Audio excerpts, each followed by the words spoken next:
So welcome to the genuine tech. और आज हम एक काफ़ी स्पेशल टॉपिक पे बात करने वाले हैं, क्योंकि इंडिया में हो चुका है आईफोन फोबिया। यानी कि कुछ लोगों के लिए आईफोन एक कर्स की तरह नज़र आ रहा है। लेकिन ऐसा क्यों हो रहा है? ये हो रहा है एक नेगेटिव, या मैं कहूँगा एक वीक मेंटलिटी की वजह से। तो क्या कुछ है कैसा और सब कुछ है कैसा, डिस्कस करते हैं इस वीडियो में। तो आईफोन की एक लहर सी आ चुकी है इंडिया में। हर कोई ट्राई कर रहा है आईफोन खरीदने की। अगर इसके पीछे कोई वैलिड रीज़न होता तो ये काफ़ी एक्यूरेट होता कि फ़ोन कहीं ना कहीं हेल्प कर रहा है लोगों को प्रोडक्टिविटी इंप्रूव करने में। बट जनरली आईफोन परचेस करने का जो मेंटेलिटी है वो ये नहीं देखने को मिल रहा लोगों में। तो आज का क्वेश्चन ये है, why people are buying iPhones. जैसे अभी एक रीसेंट स्टोरी पता चली है कि एक बॉय ने 3 दिन तक भूखे रहकर जिद करी अपनी माँ से आईफोन खरीदने की, जो कि फूल की दुकान लगाती है। तो देखो, आईफोन खरीदने में भी कोई प्रॉब्लम नहीं है, फूल की दुकान लगाने में भी कोई प्रॉब्लम नहीं है, लेकिन प्रॉब्लम है जरूरत से ज़्यादा जिद करके आईफोन खरीदने की अर्ज, जो इंडियंस में दिन ब दिन बढ़ती जा रही है। जैसे कोई लोग इस तरह के वीडियोस बना रहे हैं आईफोन परचेस करने के बाद, और कुछ लोग काफ़ी फ्लेक्स कर रहे हैं अपने आईफोन को। यानी आईफोन एक स्टेटस सिंबल की तरह दिख रहा है लोगों को, और लोग अपनी परचेसिंग कैपेसिटी से बाहर जाकर भी आईफोन्स को खरीद रहे हैं। इट इज़ टोटली अमेजिंग कि लोग दिखावा करने के लिए जो लिमिटेशन है उसको क्रॉस करके भी आईफोन्स परचेस कर रहे हैं। क्योंकि काफ़ी सारे लोग 12 मंथ्स की ईएमआई, कुछ लोग 24 मंथ्स की ईएमआई, और इवन कुछ लोग 36 मंथ की ईएमआई भी ले रहे हैं आईफोन परचेस करने के लिए। अगर मैं मेरी पर्सनल स्टोरी बताऊं, मेरी पर्सनल स्टोरी बताऊं, तो मैं एक लड़के से मिला जो अराउंड 18-20 ईयर्स का होगा, और वो किसी दुकान पे काम करता था और उसकी सैलरी थी ओनली 7,000। लेकिन उसके हाथ में मैंने आईफोन देखा तो मैंने उससे पूछने की कोशिश करी कि उसने आईफोन कब लिया, कितने में लिया।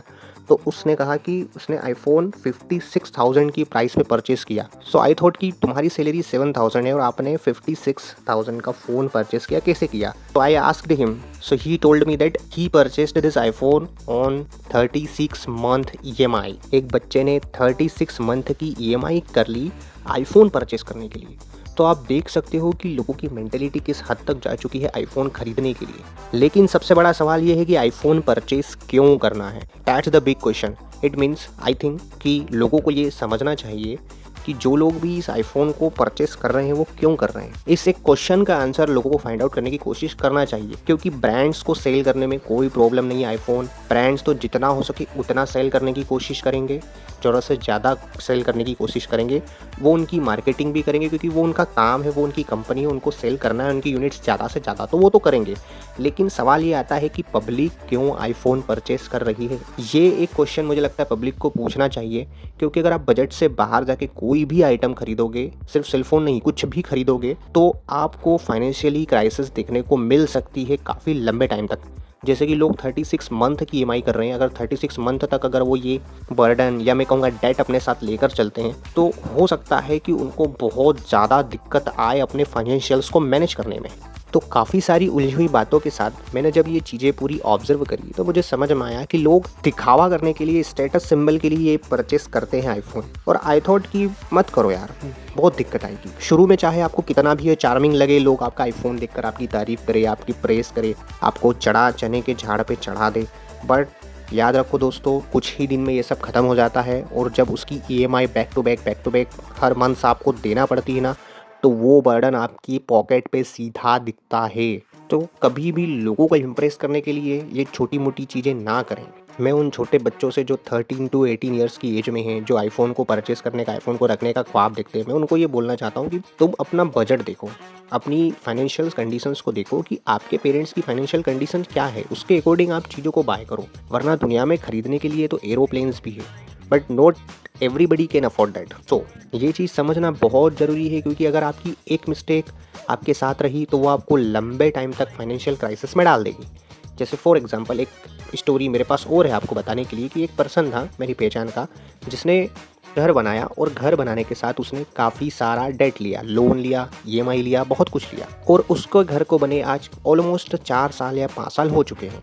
लेकिन आज भी वो उस डेट से फ्री नहीं हो पा रहा है, और उसको उस डेट को भरने में बहुत सारी प्रॉब्लम्स देखने को मिल रही हैं। तो आज भी उसको ये चीज़ें डिस्टर्ब करती है 4-5 साल बाद भी, जबकि उसका घर तो 4 साल पहले बन चुका है। तो ये एक तरह का ट्रैप होता है आप लोगों के लिए, मार्केटिंग के थ्रू, एल्गोरिथम के थ्रू बार-बार आपके सामने ऐसी चीज़ें प्रेज़ेंट की जाती है कि अगर आप ये नहीं खरीदोगे, एक फोमो इफ़ेक्ट क्रिएट किया जाता है आप लोगों के लिए। जैसे कि अगर आपने ये परचेस नहीं किया तो सारी दुनिया ही आपके लिए कुछ नहीं है, सब खत्म हो गया। एक सेंस ऑफ अर्जेंसी क्रिएट की जाती है आपके माइंड में मार्केटिंग के थ्रू, ऑल ओवर सारी चीज़ें करके, जगह-जगह आपको पोस्टर्स दिखा के, जगह-जगह आपको एड्स दिखा के कि यार ये जो हमारा फ़ोन है काफ़ी इम्प्रेसिव, इसको आप खरीदो, इससे आपका स्टेटस सिंबल अच्छा दिखेगा। But literally guys, status symbol दिखाने की ज़रूरत बिल्कुल भी नहीं होती है। अगर आपके पास पैसा है तो वो लोगों को ऑलरेडी पता होता है कि आपके पास पैसा है। उसको दिखाने के चक्कर में, बेवजह आईफ़ोन लेने के चक्कर में अपने आप को डेट क्राइसिस में कभी मत डालना, ना ही अपने पेरेंट्स को डालना, वरना आपकी फैमिली लंबे टाइम तक सफ़र करती रहेगी।